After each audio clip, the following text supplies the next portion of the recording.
sternohyoid. From the sternum going to the hyoid. Okay.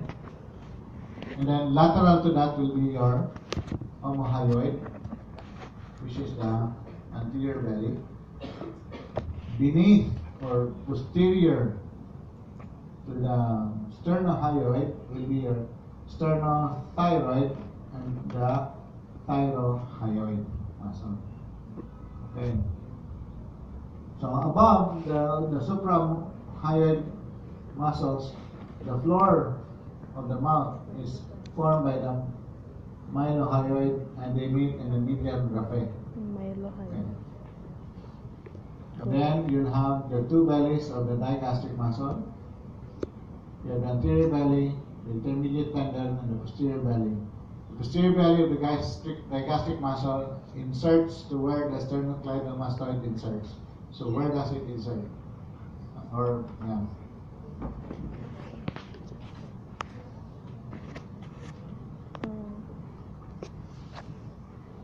Where does the sternocleidomastoid, come from? Mastoid. So if your posterior belly of the digastric also comes from where the sternocleidomastoid is, so it goes to the mastoid. And then the other one is into the inner side of your mandible. Okay. So the purpose of that is, on swallowing, it raises the hyoid up and the thyroid cartilage. When you swallow, it elevates that. So it's for you to read the other action of the posterior belly of the hyoid. Okay.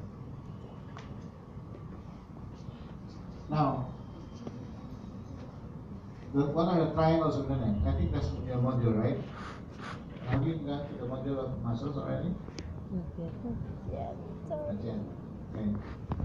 So there are several triangles of the neck. One, the landmarks first. I'll tell you the landmarks. Midline. Okay. Then laterally is your anterior border of the trapezius. Then below, inferior border is your clavicle. Right. So this is divided by the sternocleidomastoid. Superiorly by the ramus of the mandible, or the body of the mandible. Okay, the inferior border of the body of the mandible. So this will now be a triangle. Mandibular, inferior margin, midline, sternocleidomastoid. That will be your anterior triangle. Posterior triangle will be trapezius, clavicle, posterior border of the sternocleidomastoid. Alright, so you have a posterior triangle already and the anterior triangle. Your anterior triangle is divided into 4 sub-triangles. Okay. Alright. Your 2 digastric anterior bellies and the hyoid will form 1 triangle. Okay. That's the submental triangle. And the 2 bellies of the digastric becomes the what? What do you think? The digastric, of course, the digastric triangle, or the what's inside? What's inside? You'll find this gland, the submandibular gland. So it's the submandibular triangle. Okay. Then you'll have running through this is your omohyoid. The posterior belly and the anterior belly. So the anterior belly, the digastric posterior belly, the sternocleidomastoid will now comprise another triangle, which is where you find blood vessels, venous, and jugular. So it's called the carotid triangle. And it's also called the dangerous area of the neck, or the dangerous triangle of the neck, because if I will just stab you there, you're dead. It will bleed all over. Of course, if you are stabbed in the midline, you'll also die eventually, but prolonged agony. You cannot breathe. Whereas if I stab you in the dangerous triangle, automatic shutdown, everything, you die in a few seconds. organs, right? So, posterior belly of the digastric, sternocleidomastoid, omohyoid. What is that triangle? Is the dangerous triangle or the carotid triangle. Now I love your reaction. from this one, the omohyoid, anterior belly, the midline, and the sternocleidomastoid, that is where you will find the visceral organs of the neck, your trachea, the thyroid gland, your parathyroid gland, and your muscles. The muscles which are the inferior hyoid, infrahyoid muscles. So you call this triangle as the muscular triangle. Okay. So again, we'll review. 4 triangles on the anterior triangle, segmental, digastric or submandibular, the carotid triangle, the muscular triangle.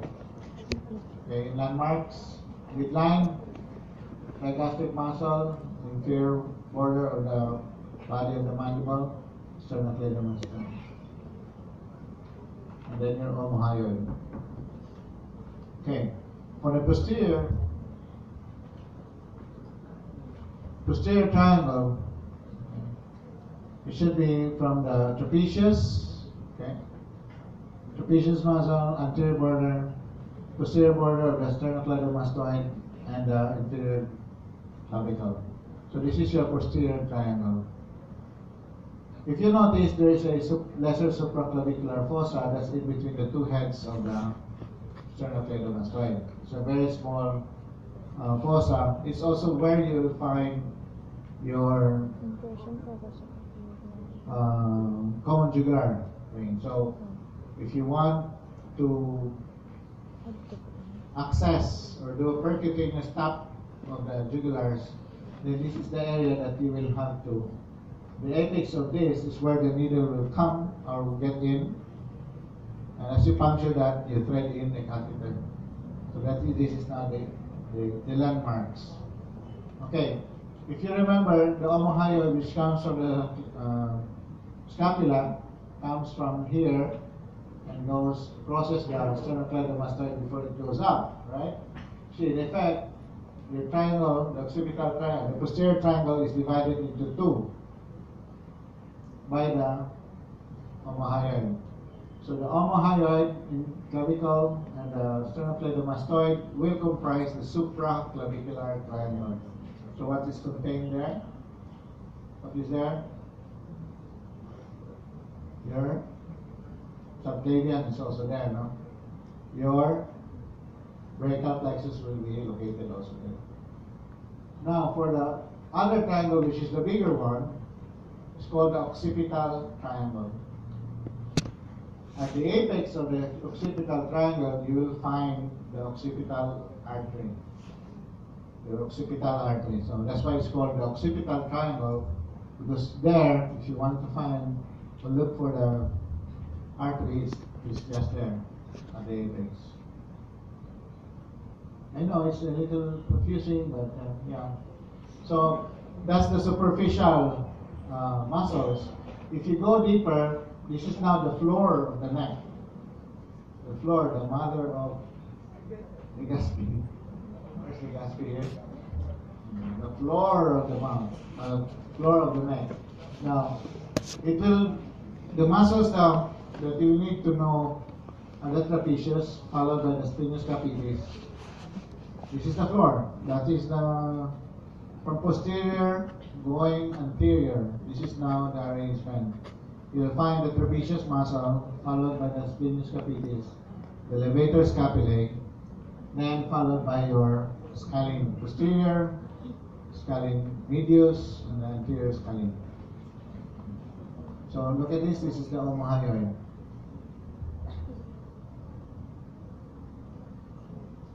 It's a very confusing slide, but let me orient you. Okay, these are your longus capitis. Okay, and this goes to the base of the skull, originates from the base of the skull, and inserts to the anterior tubercles of the transverse processes. And you have your longus colli here, which These are your longus colli. Those are now your muscles deep layer. Okay, diba I told you deep layer, you'll have anterior and then lateral. So you have your longus colli, longus capitis, and your scalenus anterior. This is your scalenus anterior. On top of your scalenus anterior will be the phrenic nerve. So it's this. I still have a picture here. This is looking at it from the front. Scalenus anterior. This is the scalenus medius or middle scalene. In between the scalenus anterior and the middle is where your brachial plexus will arise. And the brachial plexus will be discussed when you'll be discussing with the upper limb. Just know, okay? Diba I told you, trapezius, splenius capitis, levator scapulae. After that is your posterior scalene. Then you have middle scalene. That's not there, middle scalene. Then you have your anterior scalene. But before your anterior scalene, you'll have a small triangle between the anterior and the middle scalene, is where your brachial plexus comes out at the inferior portion. As you will know that this is the anterior scalene because there's a nerve on top of it, which is the phrenic nerve, and it supplies the diaphragm. There is a problem when you try now to do surgery in that area, because when you lift the ansa cervicalis, which we will discuss later, as you remove that, you will mistakenly you'll mistake the phrenic nerve as part of the ansa cervicalis and cut it, because when you mobilize all the fat in this area, you will try to remove all the fat overlying here and all the nerves that are there. If you have the nerve on top of the scalenus, you include that, then you'll have paralysis of one part of the diaphragm or the hemidiaphragm.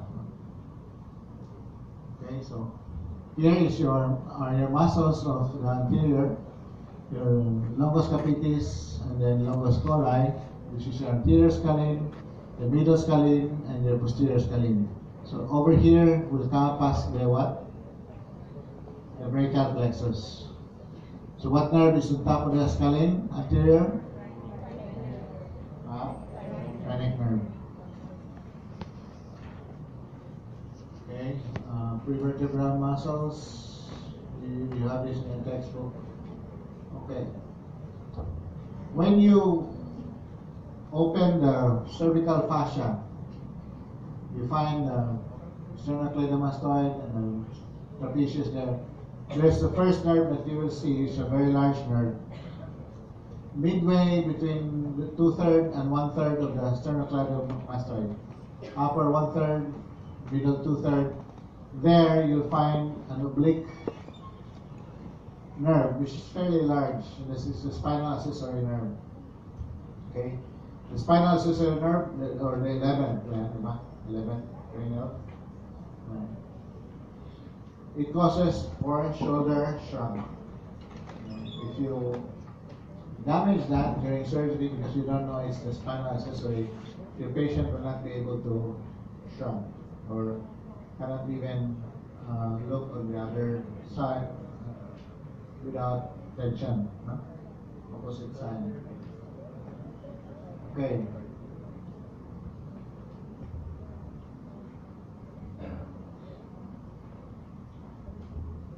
Now these are the nerves, cervical nerves that come out from the Erb's point. Erb's point, by the way, is this one. It's the nerve, the point between the middle and the upper 1/3 of the sternocleidomastoid is where most of your nerves come out. This Erb's point, or the nerve point of the neck. Who among you here are Trekkies? Star Trek. Now and then is stuck on too much, so impossible, no? You hit here and they fall down. And because there's a science to that, because they think that that's most of the nerves come out. But apparently, it's just only for the upper extremity lang. Now, there are certain nerves that come out here. One is your posterior auricular, greater auricular nerve. Okay. Then your transverse auricular cervical nerve. Then your ansa. Then your supraclavicular nerves, and your spinal accessory. The supraclavicular nerves supply the pectoralis area, and this is sensory. So most of the nerves that go down to the chest are sensory. Your spinal accessory is motor. Auricular, greater auricular is sensory, right? Your ansa, they supply your transverse cervical nerve, they supply muscles of the infrahyoid. Okay, so your supraclavicular nerves, they can be sacrificed in the course of surgery. You can sacrifice them, but you'll have to tell the patient he'll be insensate in that area. Okay.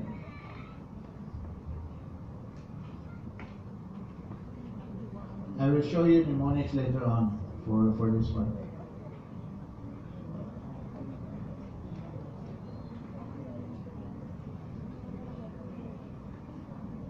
Okay, there are three fascia of the neck that you need to know. Tatlong fascia.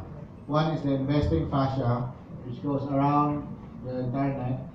Then the other one is what you call the pretracheal fascia. The third one is what we call the prevertebral fascia. These are the three fascia. But the fourth one, which comes or surrounds your carotid, jugular, and your vagus, is called the alar fascia. So this is a cross section of the neck. So if you notice, okay, here you have your common carotid, the external, then your internal jugular.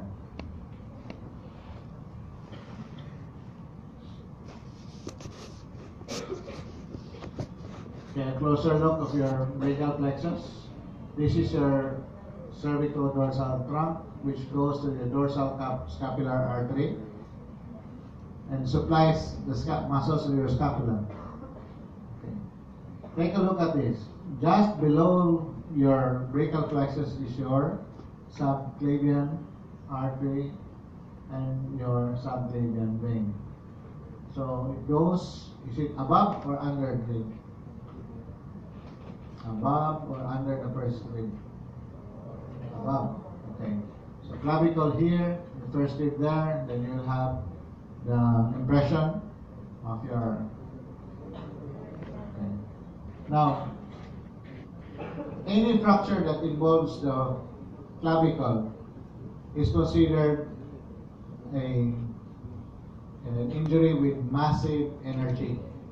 Okay, because it's not always that you fracture the clavicle plus the first rib. Sorry, any fracture that involves the clavicle and the first rib means there's a massive energy, and you always think that there's enough injury to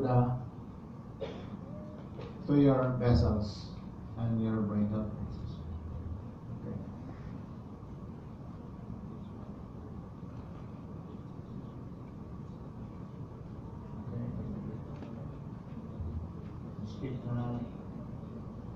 Alright, so just to be sure, again, motor branches, this goes to your infrathyroidal branches. The green one are your supraclavicular branches, okay, which are sensory. Then you'll have the spinal accessory here, okay, and then your sensory for your lesser occipital and the greater auricular nerves, sensory siya.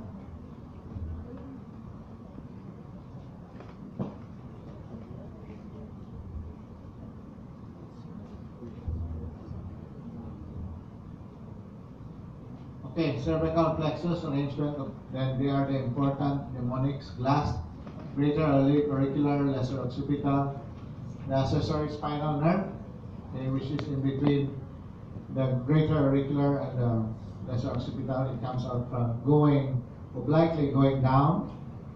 Then your supraclavicular, which is sensory. Transverse cervical, which supplies your thyroidal infrahyoidal muscles. Motor. Ansa cervicalis, someone shot stupid Iron Man. Okay? Superior omohyoid, sternothyroid, sternohyoid, inferior omohyoid. These are the nerves being these are the muscles being supplied by your ansa cervicalis nerves. Okay? So essentially, your omohyoid is from the ansa, your sternothyroid and sternohyoid. Okay, just let me go back here a little. And if you notice, take a look. Most of the nerves are coming from above, right? Take a look at the infrathyroid muscles, or infrahyoid muscles. Most of the nerves are coming from above. Sometimes during surgery, you need to cut the infrathyroid muscles to gain access to a very huge thyroid gland. When you cut them, you don't cut them at the upper third because you will be denervating that muscle. You cut it in the lower third. You get me? Huh?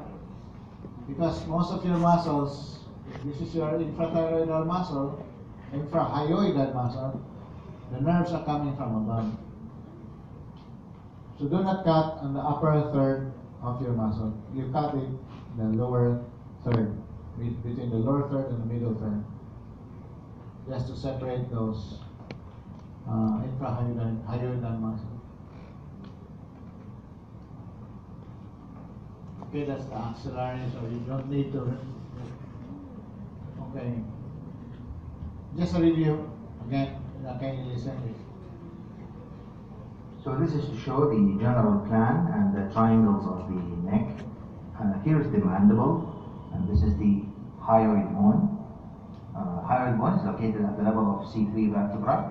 This is the laryngeal prominence, which is formed by the fusion of the two laminae of the thyroid cartilage.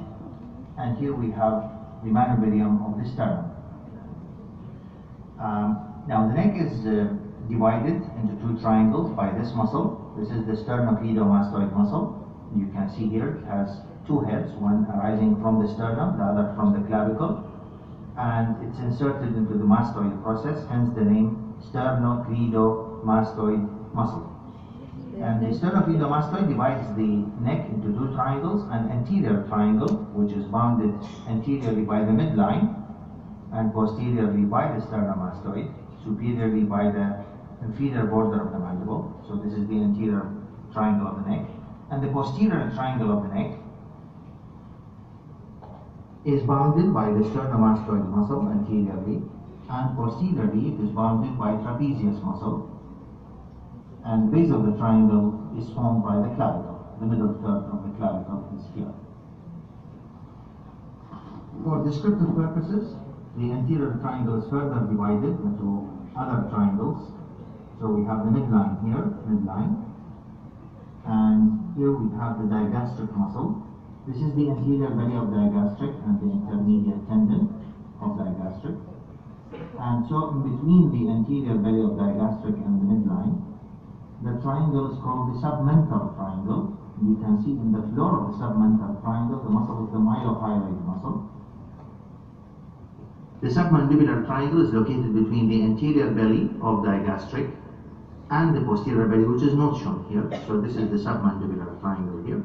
Sometimes it's called the digastric triangle because it is bounded by the two bellies of digastric muscle. The other triangle is the carotid triangle, and the carotid triangle is located below the hyoid bone. It contains the common carotid arteries.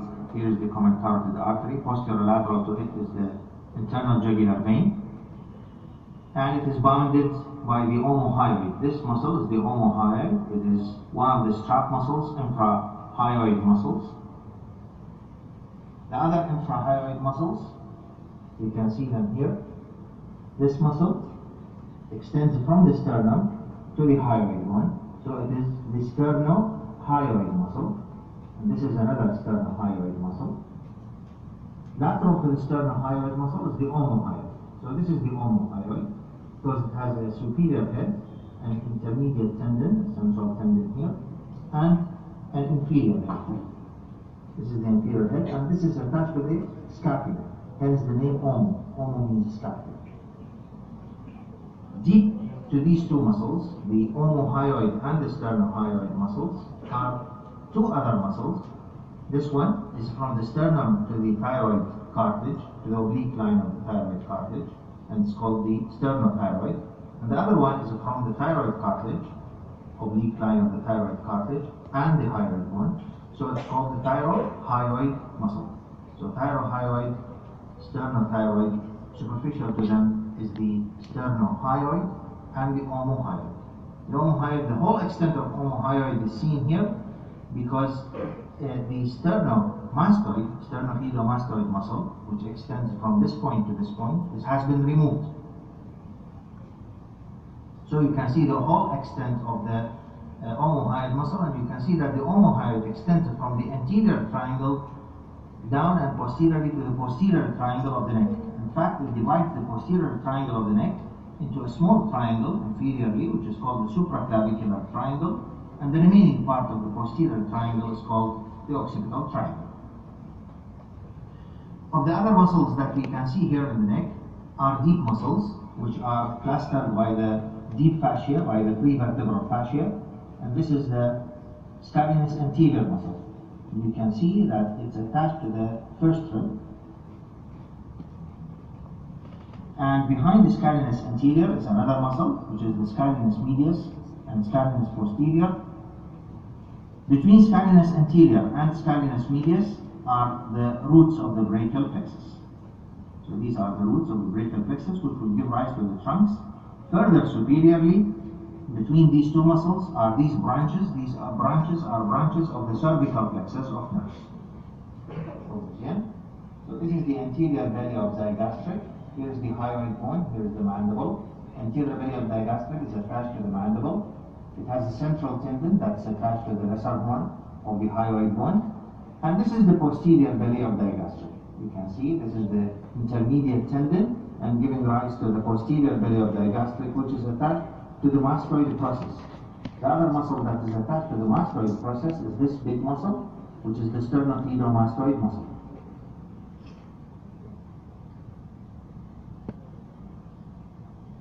So the triangle here between the anterior belly, posterior belly, and the mandible is the digastric or submandibular triangle.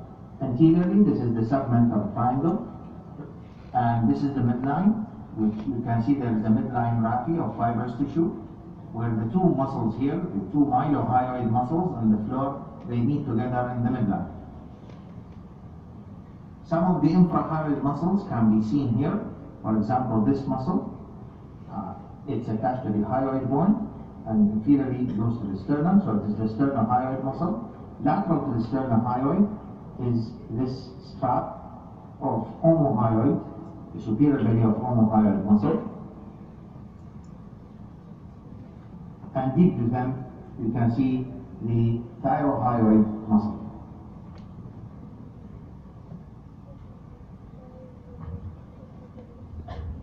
In order for you to find or locate the facial nerve, there is also a technique. Just follow the posterior belly of the digastric and follow the sternocleidomastoid to its insertion to the mastoid. About 1 centimeter at the apex of that, you will find the facial nerve. Okay, you find the facial nerve as it takes out from the stylomastoid foramen. Remember, mastoid gonna siya an insertion, right?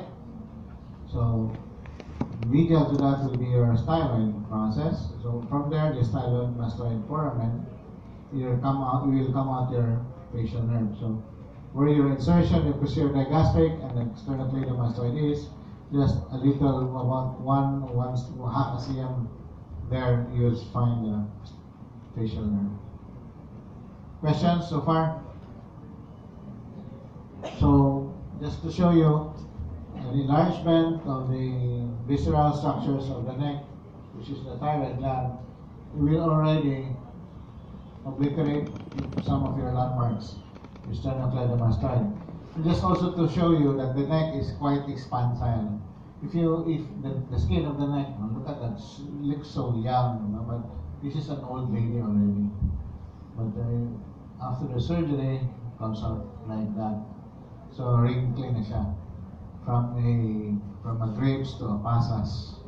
Okay. Just like some of your breasts. Right now they're grapes. Eventually they become pasas. Ano mo yung pasas? Reason.